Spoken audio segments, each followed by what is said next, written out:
Thanks so much, Renee. Good afternoon, everyone. How are we all doing?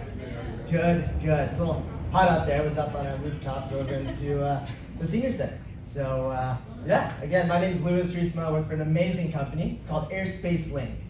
Again, that's Airspace Link, as my t-shirt says.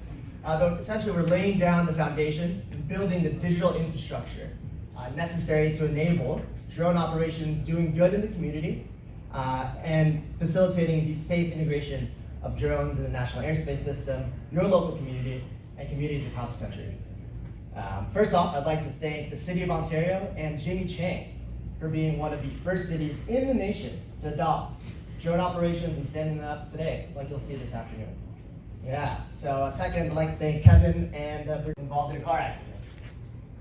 Luckily, no one was injured, nor himself or the other party involved. Although the car's completely totaled. It could have been much worse, potentially life-threatening, like we hear on the news far too often. A little context behind that car accident. Night before, Michael has a younger son, and he was feeling ill. So Michael, the next day, simply decided to get into his vehicle, drive a few short minutes down the road to a local pharmacy. And sure enough, made the right-hand turn into a local pharmacy, then boom. So, it's one of those things where luckily, no one was injured. But imagine this. You're in the comfort of your own home, you open up an app, click a button, and in a few short minutes, a drone arrives with that medicine that you and your family desperately need. So imagine that, right?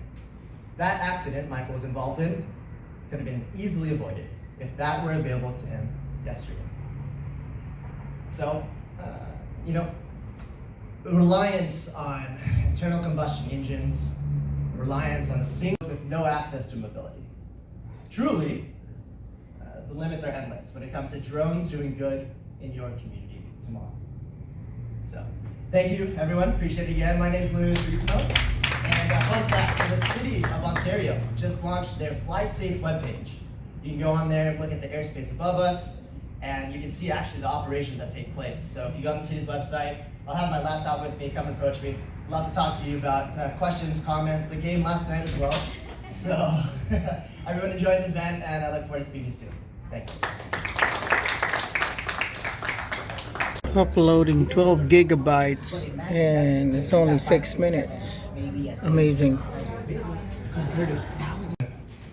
Pass the mic down, do a quick introduction, and then we'll get going with questions. Awesome. Thank you, Kevin, for that. Y'all can hear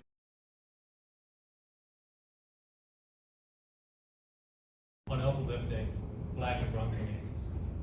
Right. We talk about, yes, number one is acknowledging that systemic racism exists.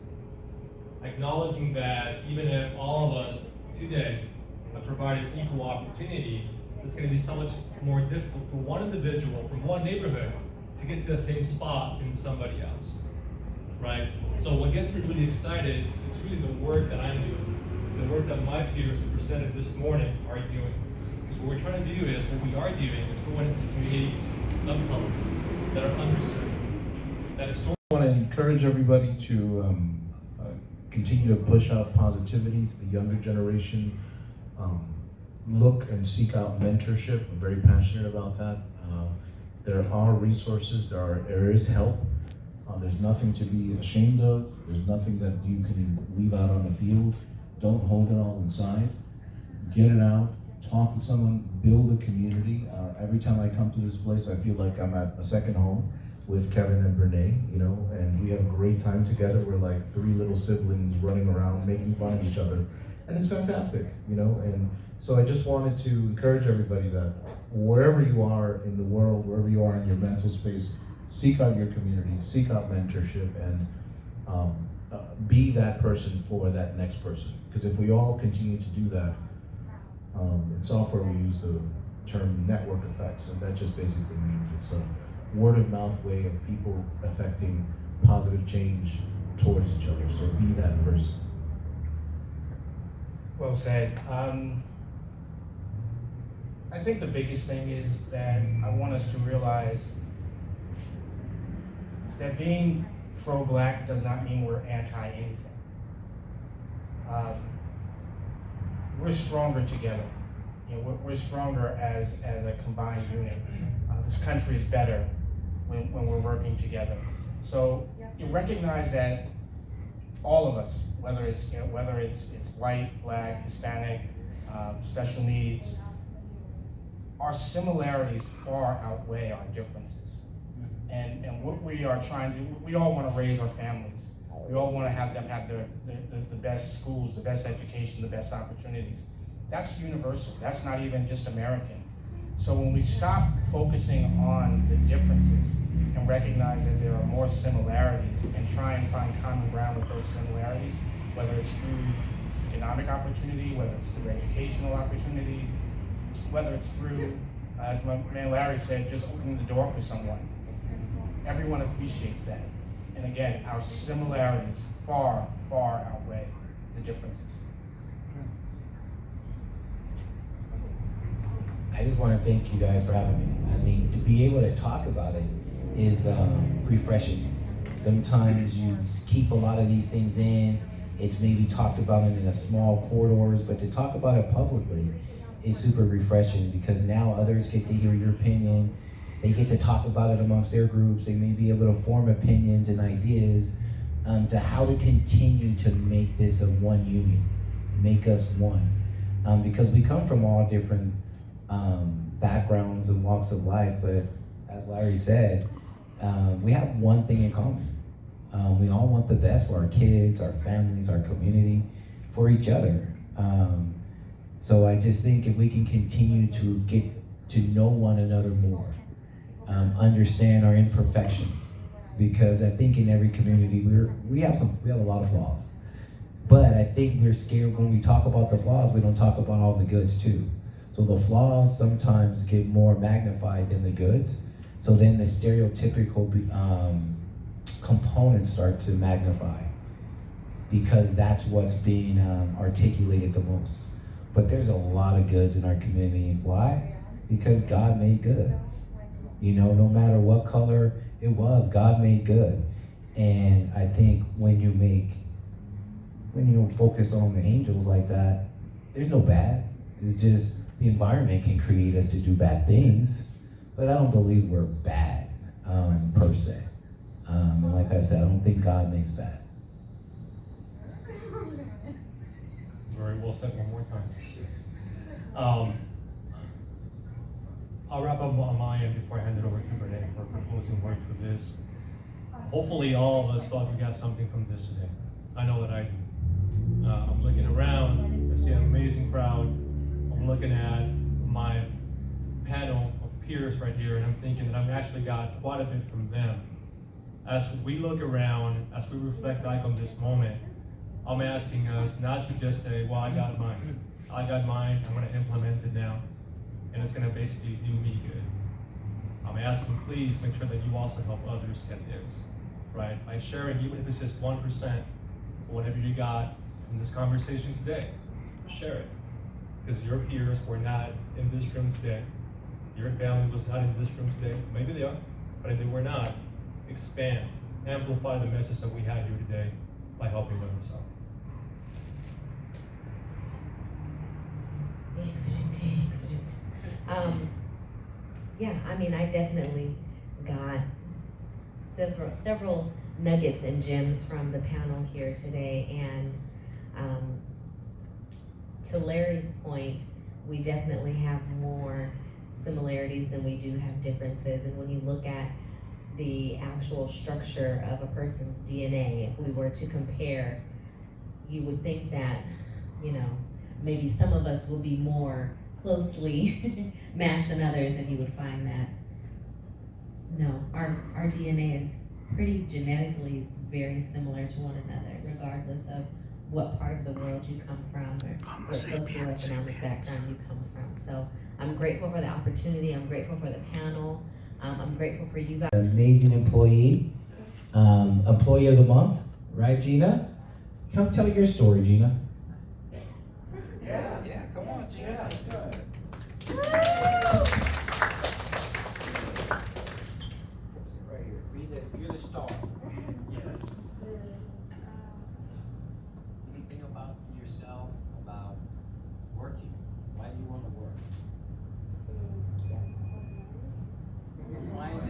to have your own money?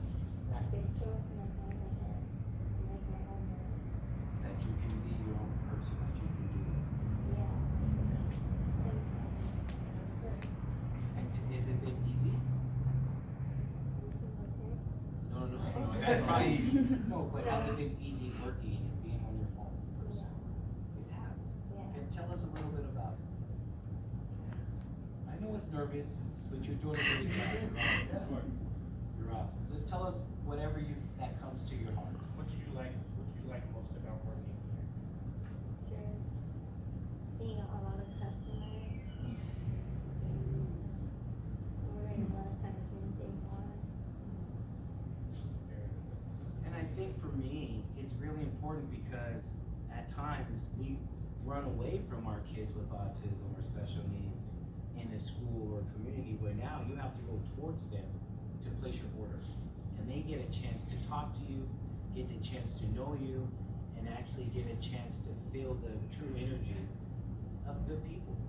And I think it's just pretty awesome. I think from talking to Gina, I know she's a little nervous, but from just talking to her, she's literally, how long have you been an employee with Special Needs Hub? For 1 year. So give it up for that. She's been consistent, she showed up on time, she is a hard worker, she's never called off. Inconsistent, I mean when you're sick, right? But not just inconsistent. So you would think our kids can't be sustainable, consistent. But she's shown over a year that she can be consistent and been an amazing employee. And I think that's where the data that we're trying to show our community, that they can, and like she's living, tell us a little bit about your marriage. You're married, Gina? Yeah, I'm Okay. How was that? Can you share just recently her and her fiance, or husband, sorry, her husband, just recently work together to go where? Where are you guys going in December? Disney.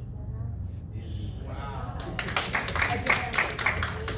We were in a hurry for a honeymoon. So we're gonna be going to Disneyland for their honeymoon. So They cool. use their own money, again, but they use their own money through their hard work to actually pay for themselves to go to the honeymoon. Is that accurate, Gina? Yeah, we pay half on That's what it's like.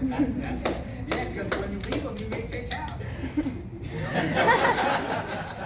pay for them. I'm just joking, Gina, but I just wanted, anything else you want to share with us, with the audience here? I just want to thank you for being so awesome to come over here spontaneously. I know it's you're a little nervous, but you're amazing, and that smile is just priceless for us. You are an inspiration to quality.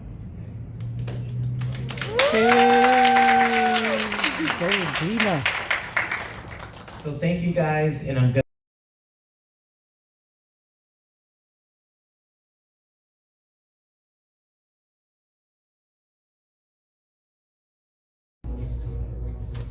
So there's some key things I want to highlight here.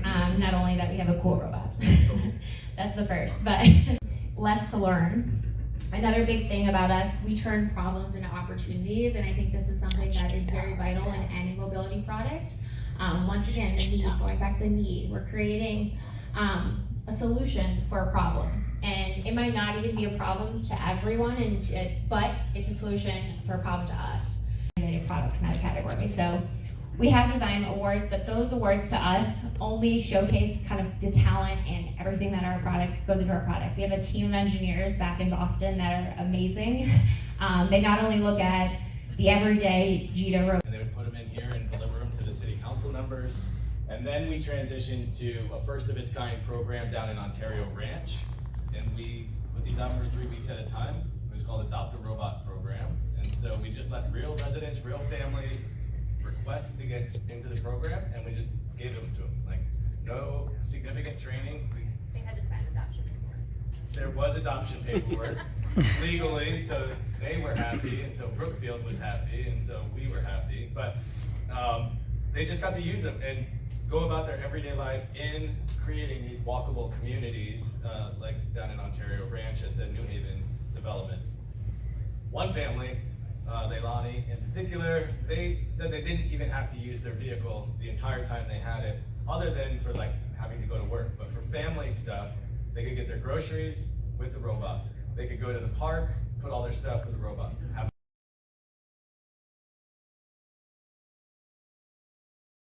And I'll let them talk.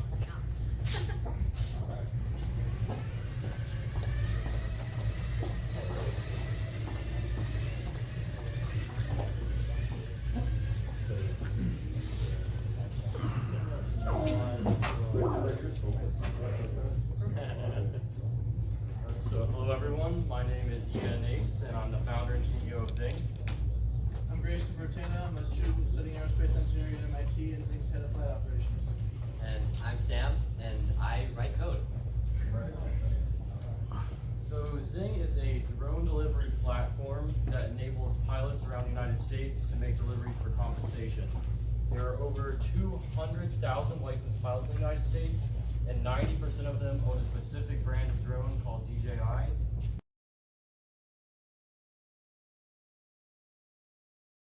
And this patent pending winch system will actually drop down this hook 50 feet, and when it drops it down, it releases the package automatically just through gravity. And that's the latest thing that we've created.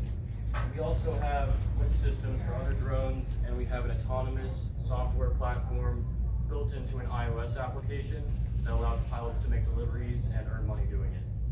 So I guess we go into For example, this camera will point straight down, and when it goes over the specified address in the delivery app, it will detect this landing pad, and the drone will begin centering itself over the landing pad. And this helps solve one of the main problems, like Grayson mentioned. You have to keep a visual line of sight. If you're constantly looking down at your phone to try to center that drone, you're not keeping a visual line of sight. So this helps in that regard. We've also, to establish locations for air bridges, we've worked on a web application to allow users to sort of find where the most efficient, the difference in drive time versus fly time, and how the most efficient deliveries over these air bridges. We've worked on software for that, and as well as This winch here, we actually have a patent pending on this winch that it's a fairly valuable patent because it covers any attachable delivery apparatus to a consumer or prosumer grade drone. So basically anything that you want to attach to a drone, that was basically our idea, and that's the patent that we have right now under consideration. any attachable winch system for an existing drone, we have a patent pending on that solution. Not all of our team could be here today, but this is our team. Yeah. This will actually work with the Mavic Pro. I don't know if you've heard of the Mavic Pro. This is the Inspire 2. It worked with the Mavic 2 series as well, with that same releasable clip and clamp. And we have another winch designed for that smaller payload. So our goal is to make that a universal winch system that's compatible with any large drone, and we can scale it up as the drone size increases. And so that one right there is capable of lifting. It doesn't do hard angles. Like if you were gonna go right just past that couch, it would run into the couch. Fair enough. You guys get a good share of it. Downtown. It will. If you go gradually, literally, if you walk right through there and around those couches. So this is Hellbiz in partner with Commute, a charging station. So they're like the Tesla charging for smaller than cars. We can plug it in if you want to see some lights. Sure.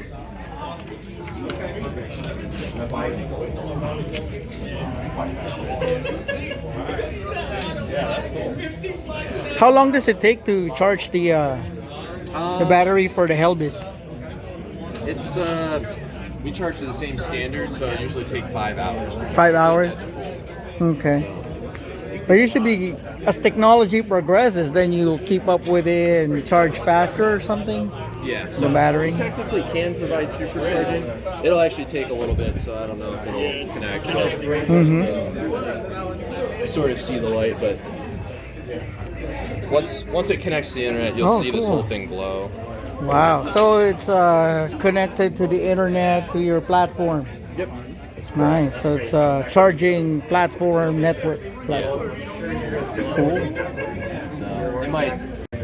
So. I see. And then when there's people, you have an interface to see if it's taken or not. Yep. Like, okay, Yeah. so there's no problem with convenience. Oh, Correct. Yeah. great. Then you'll just be installing it along with other business centers, probably Yep. right next to a Tesla. Yeah. So any a city can Shopping purchase mall. hubs and install it, or corporate campuses, university campuses, restaurants, local businesses that want parking for